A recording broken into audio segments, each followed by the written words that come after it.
IDF soldier Hananya Naftali joining us now. Hananya, thank you very much for being here. Iran is warning Israel of regional escalation if, quote, aggressions do not stop. What is your response to that? Well, first of all, I have to say I'm coming from the northern front line, so I wish for your journalists to stay safe.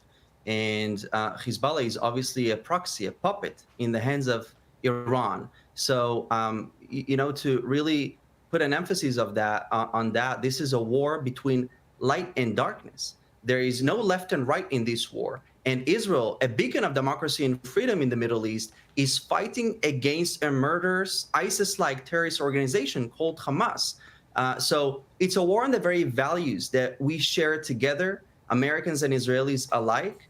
And I think the reason Americans should care about this is because Israel's war against Iran essentially is America's war as well. Not just because we're allies, but because now they are targeting Israel. Now they infiltrated Israel, Hamas terrorists. And if they're not stopped, they're coming for Europe and America as well. So we have to be united against this murderous Islamic regime. You see the Iranian people themselves taking a strong stand against this murderous regime that kills its own people.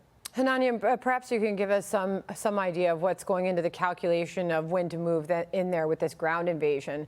But for the meantime, we know Israel has told those in the northern part of Gaza to evacuate. That's 1.1 million people. We're told over 1 million have so far. We know there's obviously hostages involved under Hamas, 199 of them. We are told here that that could be more than a dozen Americans could be involved. This is going to be incredibly calculated, challenging move in by Israel into Gaza. What can you tell us is being considered right now? Well, I think that we're all seeing what's developing, but I do want to ask the viewers to, what would you do right now? Right now, if you heard rocket sirens? Do you know where to run to? Do you know where your children are 24/7? Because that's the reality for us Israelis right now. I myself had to run to the bomb shelter several times. And this doesn't go to say that Israel is weak. Quite the opposite. Israel is a strong country in a tough neighborhood.